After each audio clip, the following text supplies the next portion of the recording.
আজ মহররমের 2 তারিখ। আরবি মাস মোট 12টি মাস। আরবি বছরে মোট কয়টি মাস? 12টি মাস। এই 12টি মাসের মধ্যে 4টি মাসকে আল্লাহ তাআলা সম্মানিত করেছেন। একটা হলো জিলকদ, জিলহজ, মুহররম এবং রজব। এই 4 মাসকে মহান আল্লাহ তাআলা সম্মানিত মাস বলে কি করেছেন? আখ্যায়িত করেছেন। কোরআনুল কারীমের মধ্যে মহান আল্লাহ তাআলা বলেন, ইন্না ইদ্দাতাশ শুহুরি ইনদাল্লাহি ইসনা আশারা শাহরা, যে মহান আল্লাহ তাআলার কাছে 4টি মাস সম্মানী। 4টি মাস সম্মানী। ফি কিতাবিল্লাহি ইয়াওমা খালাকাস সামাওয়াতি ওয়াল আরদ। আল্লাহ তাআলা এই 4টি মাসকে সম্মানিত করেছেন ওই দিনকে, যেদিন আসমান এবং জমিনকে আল্লাহ তাআলা কি করেছেন? সৃষ্টি করেছেন। অমিনহা আর বাআতুন হুরুম। এই 12টি মাসের মধ্যে 4টি মাসকে আল্লাহ তাআলা সম্মানিত করেছেন। তাহলে এই 4টি মাস হলো জিলকদ, জিলহজ, মুহররম এবং রজব। তাহলে এখন প্রশ্ন থাকতে পারে যে এই 4টি মাসকে মহান আল্লাহ তাআলা কেন সম্মানিত করলেন?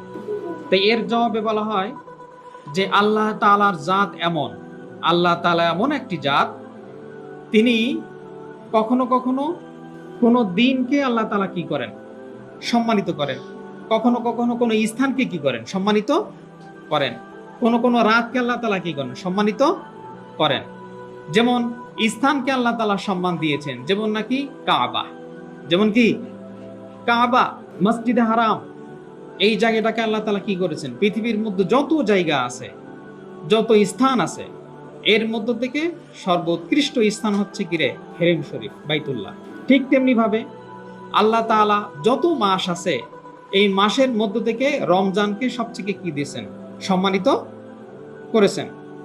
আবার রাতের মধ্য থেকে লাইলাতুল কদরকে আল্লাহ তাআলা কি করেছেন? বেশি সম্মানিত করেছেন। তো আয়াতের মধ্যে আসছে যে ইন্না ইদ্দাতাশ শুহুরি ইনদাল্লাহি ইসনা আশারা শাহরান ফি কিতাবিল্লাহি ইয়াওমা খালাকাস সামাওয়াতি ওয়াল আরদ মিনহা আরবাআতুন হুরুম। যে আসমান এবং জমিনকে যখন আল্লাহ তাআলা সৃষ্টি করেন, এই সৃষ্টির সময়ই মহান আল্লাহ তাআলা 12টি মাসকে কি করেছেন? নির্ধারিত করেছেন। এই 12টি মাসের মধ্য থেকে 4টি মাসকে আল্লাহ তাআলা কি করেছেন? সম্মানিত করেছেন। এই 4টি মাস হলো জিলহজ, জিলকদ, মুহররম এবং রজব।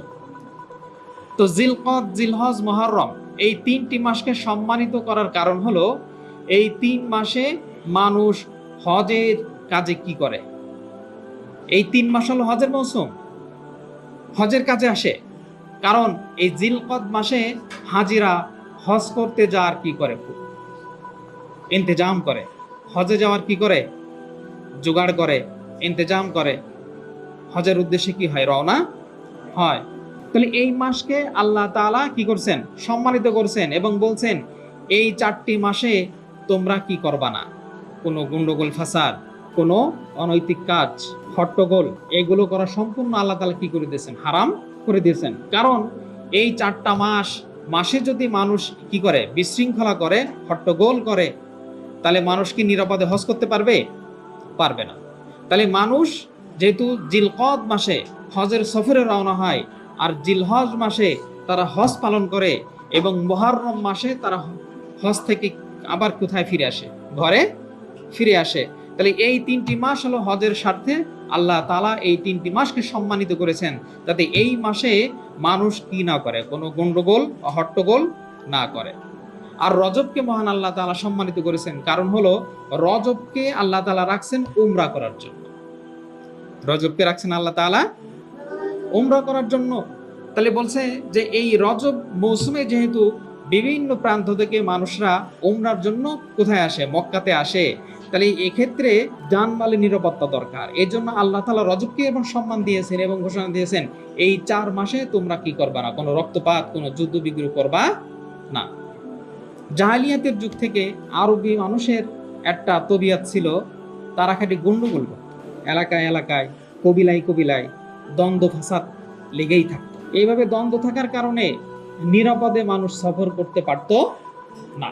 তাহলে রাস্তা যদি নিরাপদ না থাকে, মানুষের জানমালের যদি নিরাপত্তা না থাকে, তাহলে মানুষ কি হজে সফর করতে আসতে পারবে?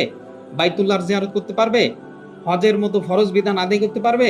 এই জন্য মহান আল্লাহ তাআলা বলেন এই 4 মাস আমার কাছে সম্মানিত, এই 4 মাসে কখনো তোমরা কি করবা না, কোনো যুদ্ধ, কোনো কতল কিতাল, কোনো রক্তপাত করবা না।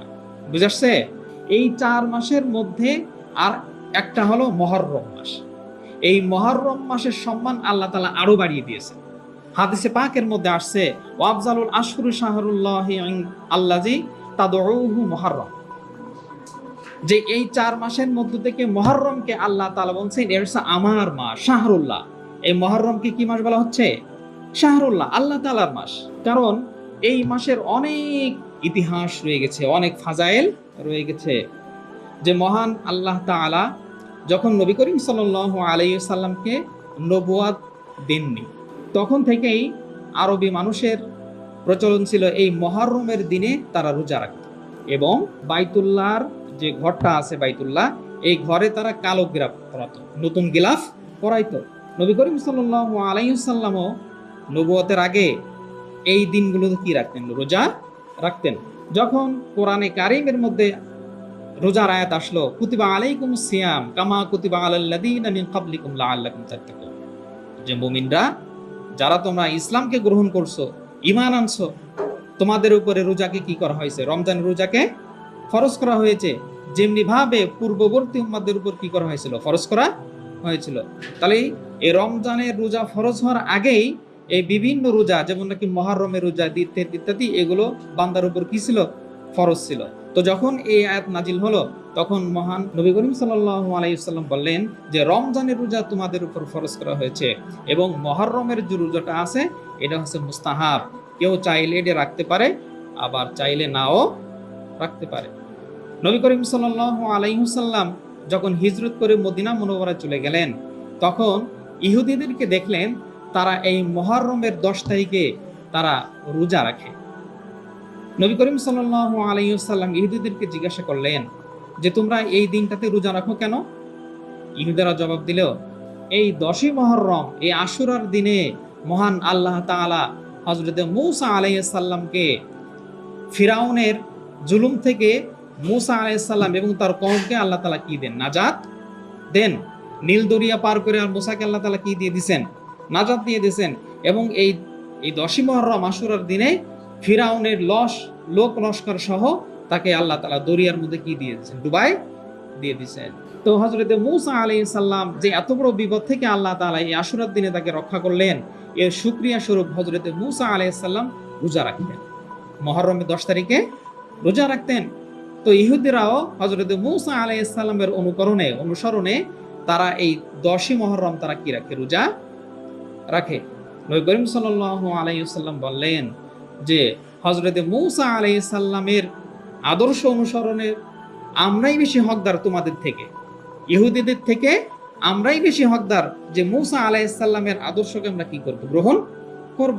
কারণ এই কথা বলার কারণ হলো যে মূসা আলাইহিস সালামের যে আনিত ধর্ম ছিল, এই ইহুদিরা তার ধর্মের মধ্যে তাহরিফ করেছেন, কম বেশি করছেন।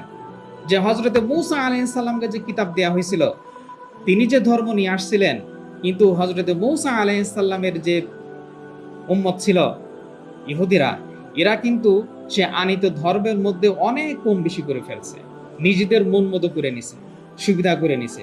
তাহলে হযরত মূসা আলাইহিস সালামের উপরে যে শরীয়ত মহান আল্লাহ তাআলা রাখছিলেন, এই শরীয়ত কি নাই? নিরাপদ